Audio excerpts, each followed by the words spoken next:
this is a great opportunity. We know that with everything going on in 2020, that, Maryland and MEDA we've all had to, I read somewhere that some woman said that she hopes that 2021 brings an end to the term pivot. And I think that MEDA has done that with bringing us all together virtually during this 10 weeks of economic development. We all know that the tourism industry has been especially hard hit as people have stopped traveling, and there have been shutdowns and quarantines, and all of these items have really hit our industry hard. And I am really pleased to be sitting here and in my lovely virtual house with my good friends and mentors and advocates here. And we have Nicole Christian, from the president and CEO of the Garrett County Chamber of Commerce, Cassandra Van Hooser, who is the Economic Development and Tourism Director of Talbot County, and John Fiesler, the CEO and president of Visit Frederick. So thank you all for joining us here today. And I'm just going to start rolling into some questions. There's really no rules. This group has got some really smart people. So the questions are just kind of a guidepost to take us through. So, and I'll try to moderate in some kind of order, but if that doesn't work, let's just go for it, because we're all here together.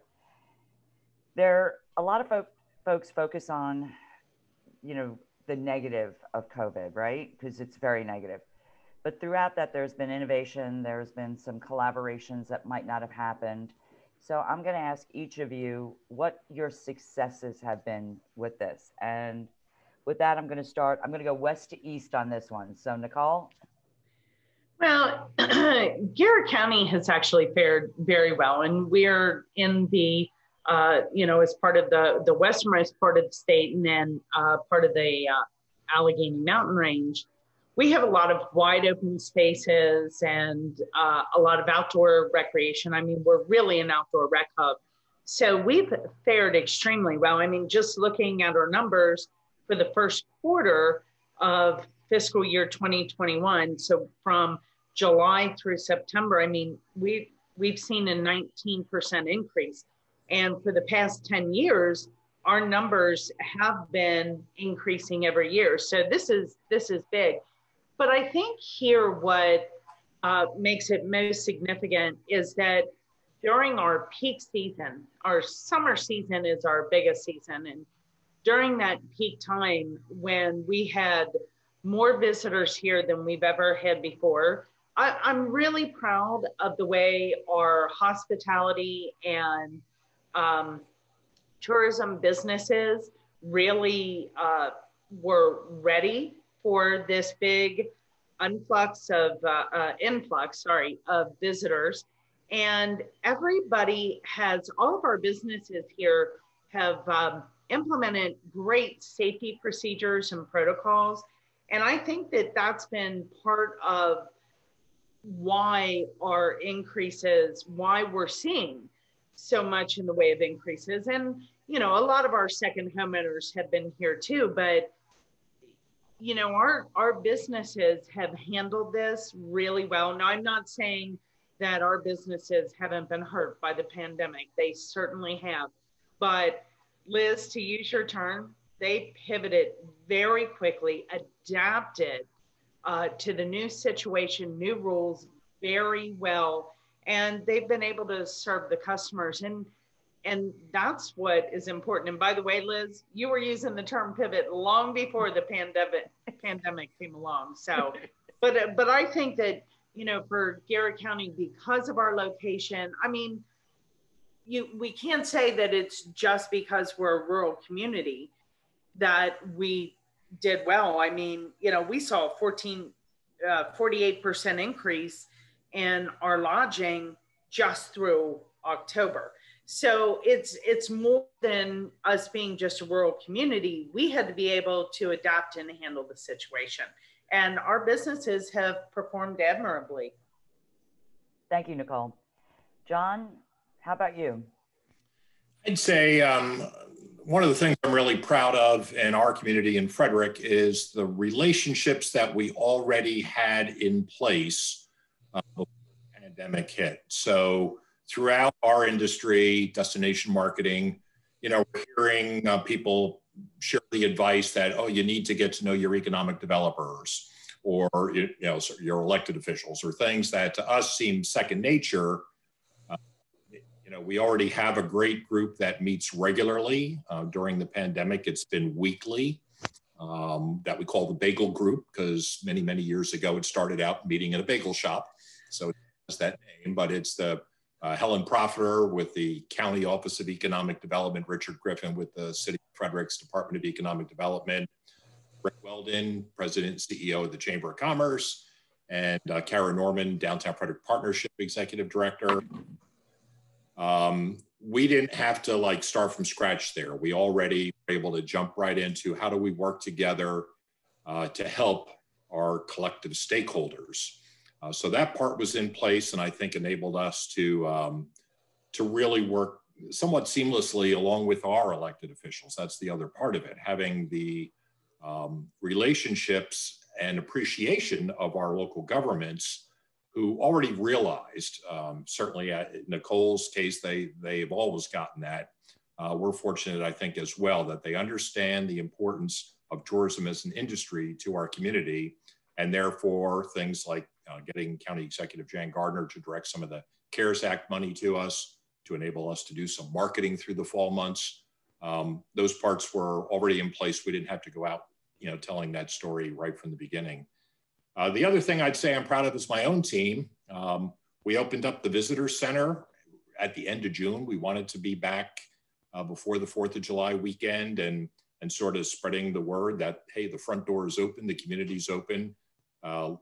Here as well, we have businesses that were very smart about this and figured out how they could operate safely within whatever the current regulations were at that time. And the fact that my team was able to, already have the precautions in place, sneeze guards, sanitizer, mask requirements, and all of that, so that we were able to kind of hit the ground running as soon as we were able to. And knock on wood, we did better than I think we otherwise would have through the summer months and into the fall before the cold weather came back. Thanks, John. And it really has been a testament to the tourism industry of how quickly we all wanted to get back to doing what we do best, which is welcoming our guests and getting our welcome centers open if we could. The state's welcome centers opened pretty much with the same strategy to be ready by the 4th of July traveler, because we knew that people were moving, they may not be moving in the same way.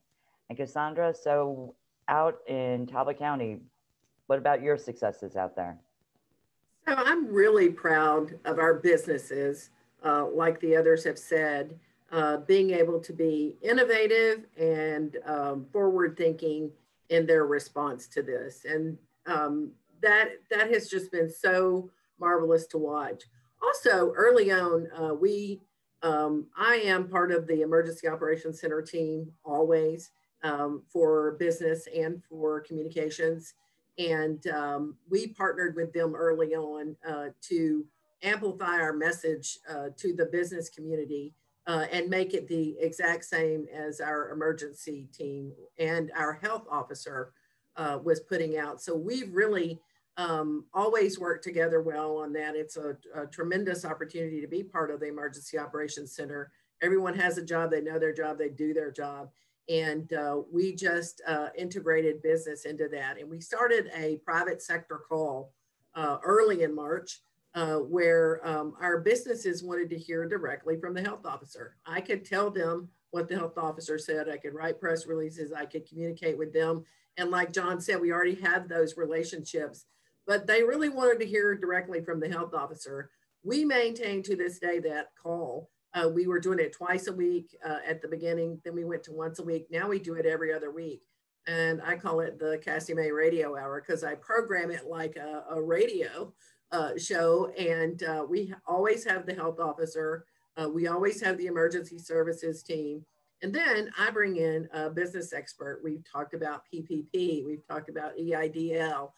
We've talked about the tourism industry. Liz, you were on that call. And we're continuing that call. And I'm really proud of the way we have worked with our partners to share information. Information is the currency of the pandemic. And that's what people most want and most need. And I think we all in our positions are well geared to make that happen for our partners. And I think we've done that extremely well here. And I know many of my other partners have done that as well. You know, Liz, before we move on, I think that we do need to give the governor and his team some credit too. Obviously, you know, this was a situation that no one ever wanted to have to deal with, but because of some of the laws and rules that he changed, such as allowing, you know, expansion of outdoor dining and some of the alcohol policies, that really enabled our businesses to be able to, as they were adapting, as they were changing for the situation, it really helped them. So I do think we need to recognize that the governor and his team have tried to do the best that they can for business. No, thank you for that, Nicole. And I know for a lot of the restaurant businesses, the ability to do carry out liquor and, you know, be able to do drink specials has really helped with their margins, because, you know, food is one margin and alcohol is another margin, and really being able to do that. And the governor has been extremely mindful of, you know, that this is a three-legged stool. You know, it's a health crisis, it's an economic crisis, and the health crisis is even, you know, the mental health crisis that's been as a result of, you know, kind of the uncertainty fatigue. Because I think Cassandra said it best, that, you know, information is the new currency of the pandemic. And I will be using that line, Cassandra. So thank you for that. Now, most of the time, we're always about inviting visitors in to come to our local businesses because that's what we know supports them. But in our roles, we've kind of changed that up a little by becoming more involved in their promotion in kind of a more condensed area. So I'm going to start the other way. I'm going to go from east to west. So Cassandra and all, what is your organization doing to support your local tourism businesses? So because I am economic development and tourism, my goal has been to build a bridge between the two, so that our businesses all understand that tourism is economic development. The assistance that we've been able to offer in terms of grants and information, like I said before, to our businesses is really one of the greatest things that we've been able to do here. We never stopped marketing. My goal for marketing Talbot County during this pandemic and always is be where they are when they're looking for you. So we switched a lot more to digital. I was already marching in that direction, but instead of actively going out and trying to gather large crowds of people, I have worked to be provide information to people who wanted to come here, and they're coming to rural areas in places like Garrett County and Talbot County and Frederick County because they perceive us to be safe, and we are. Our numbers have been remarkably low. We've got a great health officer here, so you know, continuing to market, continuing to be in the marketplace for our businesses, but to take the more digital approach has been what we've done here. That's great. And really being where our customers are looking, because, you know, we see it on the state's website. Travel alerts and outdoor recreation are like always up in the top 5. John, how about Frederick County and support of local businesses there? Somewhat of a similar story. I mean, I would say one change is that more of our efforts are now focused more locally than they would be in normal times. Some of that is just our own stakeholders. We've increased the frequency of our industry communications, and some of it is just sharing the latest information about PPP or whatever grants or the current level of regulations. We assume these folks are getting it from different sources, but you just never know who's plugged in where. So making sure that they're aware of whatever available resources are out there. Likewise, we continue marketing, except for a sort of a dark period during the spring when it had all stopped. We're constantly looking at Google Analytics for our website, and, you fish where the fish are biting. So, we saw one of the things that are normally top places spent for time on the web of events sort of drop off almost entirely. Outdoor recreation, which is typically pretty big, suddenly surged near the top. And so just shifting our message to reinforce those things that were a little bit more predictable, even during the most stringent shutdown periods. Again, trying to drive, traffic to our local businesses. Certainly the hotels are feeling it. I mean, I think everybody knows that the hospitality industry has been the hardest hit in this country by this situation. And so to the extent that we can encourage long weekends or getaways, our hotels are already seeing that. Folks coming from the metro areas that are not that far away that just need that change of scenery. And so really a balancing act of continuing to do what we normally do, but with a tighter geographic focus, as well as a little bit more communication, within our own boundaries, talking to local stakeholders. Thanks, John. And our hotel partners definitely appreciate all of those efforts that we are making across the state to drive that local, that traffic that just comes in we have it in one of our commercials, and have someone else make the bed just to get out of your own four walls. Nicole? So, obviously what my colleagues have said has a lot of that applies here as well. The Chamber, because we're also the destination marketing organization for our county, we took the lead for getting the information out to all of our businesses in our community. And Cassandra, you absolutely nailed it when you said information is the new currency. We knew how important that was. So to help our businesses survive, we needed to make sure that they were aware of all the assistance programs out there, holding the trainings, putting the information out to those businesses about the executive orders, what was happening, what stage, what phase we were in. So that was really important so that our businesses would get the information and, at the most time possible to adapt or make changes to their business operations.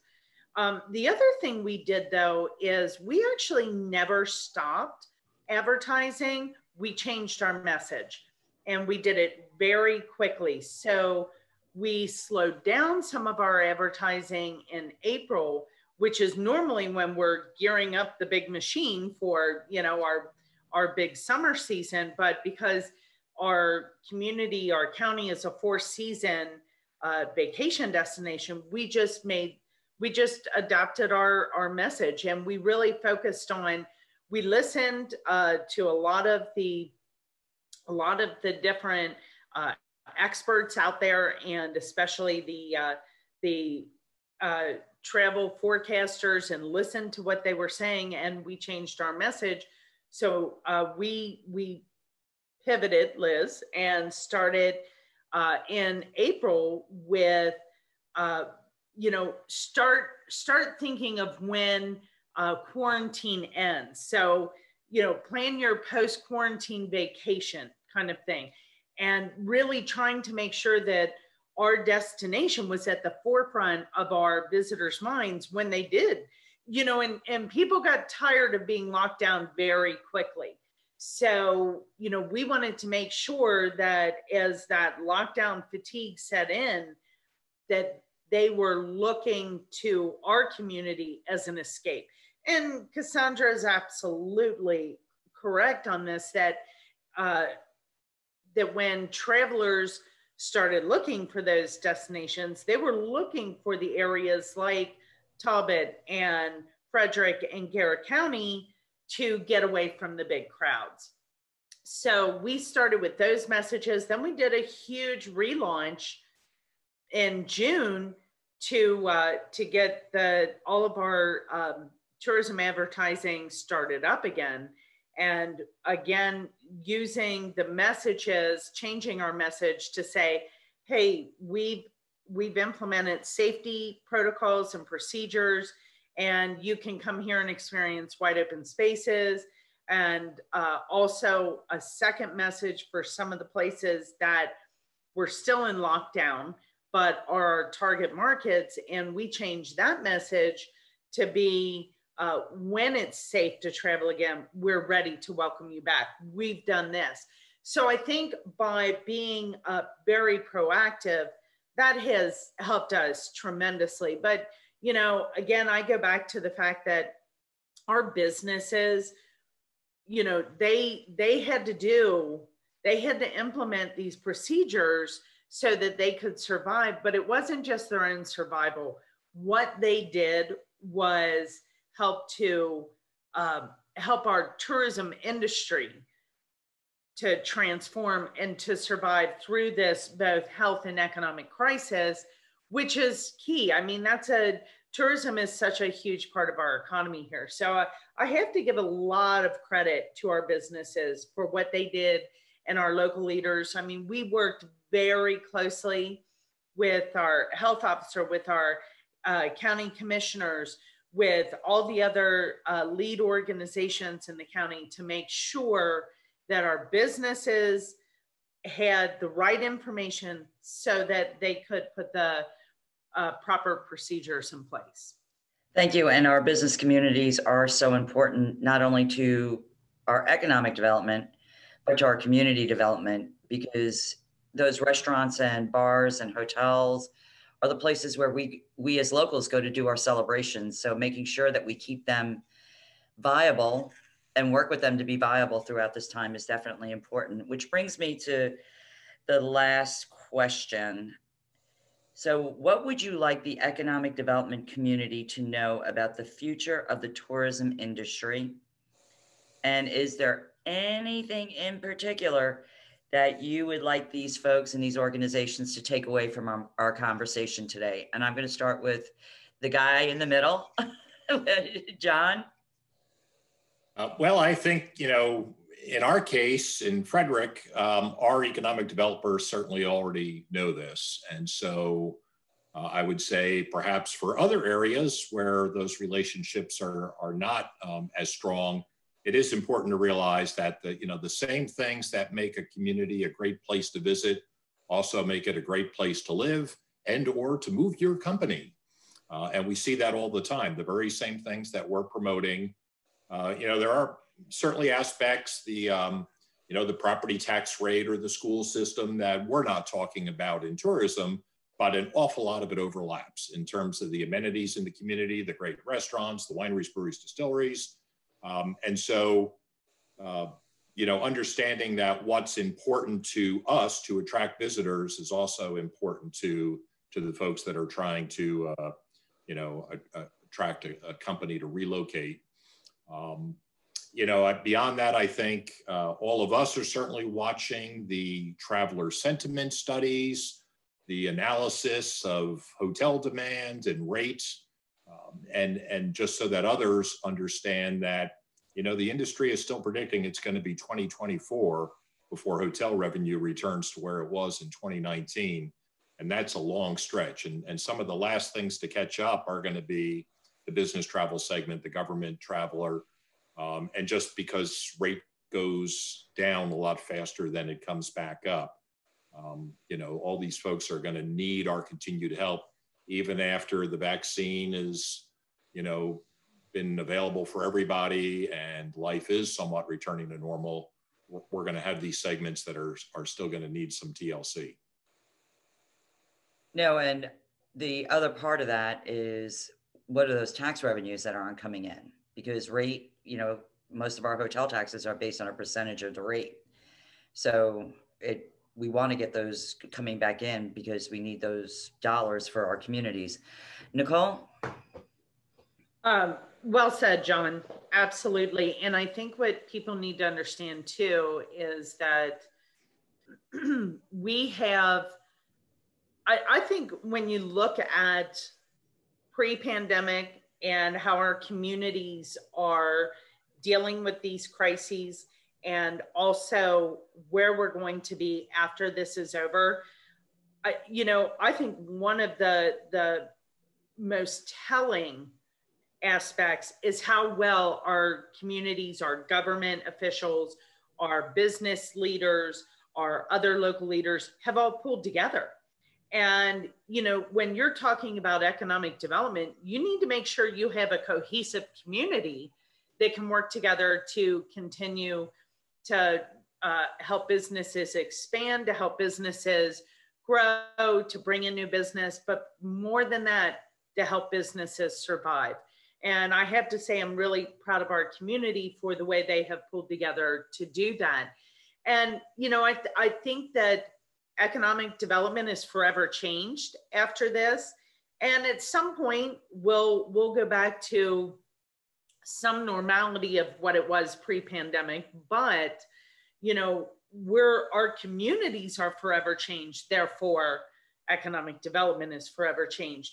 So I feel like that if we've been able to really work together, to be unified in our approach and how we're helping our business community and our residents, then that should speak volumes to someone who is considering moving here, relocating their business here, or creating a whole new business. Because I do feel that our community has done really an exemplary job of that. The other thing that I would mention is that as we get into the era of the vaccine, I think we still have a long way to go. John mentioned 2024 for the hotels, but even just in general, I mean, I think that we're going to have still some other issues and some other economic fallout to deal with.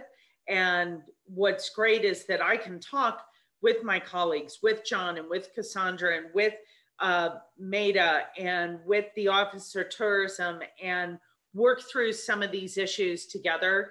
And that as long as we're taking the approach of, you know, we have to all support each other, back each other up, that's going to help us get through, because we're not out of the woods, not even close to it at this point. And there's a lot we still have to do.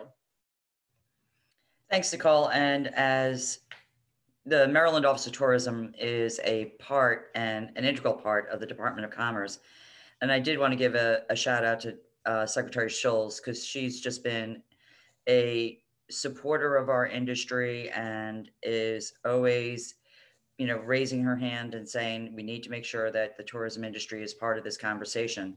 And with Cassandra wearing the full complement of tourism director and economic development director, what would you like to say to yourself?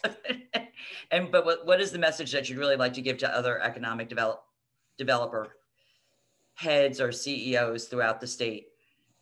Well, Liz, I think you said it beautifully, and I was going to give kudos to you as well, because you know, back to that information as the currency, the Department of Commerce has been spectacular, along with the governor's office, and you as part of the Department of Commerce. I mean, it's, you know, it's fantastic to be able to have the connections with your department and your office that we do, because we're all aggregating information, and we're only as good as the information we have to our partners. So thank you for all that you've done. That's number one. And the Department of Commerce, and certainly the Secretary Schultz has been extraordinary through this. I think that my colleagues have really summed it up. We are not out of the woods yet. The pandemic has picked winners and losers, unfortunately. And one of the losers in the short term has been the tourism industry, because really we've been the ones that have taken it on the chin. And the personal services as well. But then some others have just exploded and done very well during the pandemic. So as I said before, tourism is economic development. That is one thing. We need to double down now through the winter and try and help our businesses get through this. And it is going to take a village. It's going to take all of us doing everything we possibly can to make that happen. But I will end on a really positive note. If you look at any of the forecasts, they say that that tourism will rebound. And if you all are anything like me, you spend, a portion of every single day dreaming about where you're going next. So, we're all of us who work in this industry, are travelers at heart. I want to go, and I want to go see what's around the bend, and I want to see what's over the next hill. So I think that that really is the message I want people to go away with. We will be the bright shining star again. It's going to be a rocky road for a little while, but we are all committed to doing everything we possibly can from an economic development perspective and from a tourism perspective to get our businesses over this hump and move on to brighter days. Thank you, Cassandra, because as we say at the Maryland Office of Tourism, when you're ready to travel, when you're open for travel, we're open for you. We're open for travel. So I would like to thank our guests today. It's been great chatting with you and seeing your faces. I can't wait to get back to real time being able to do these types of things. But I encourage you to visit the MEDA website to learn more about economic development. And that website is MEDAMD.com. So that's MEDAMD.com. Thank you very much. And it's been great sharing this time with you all. Bye, guys. Thank you, Liz. Thank you.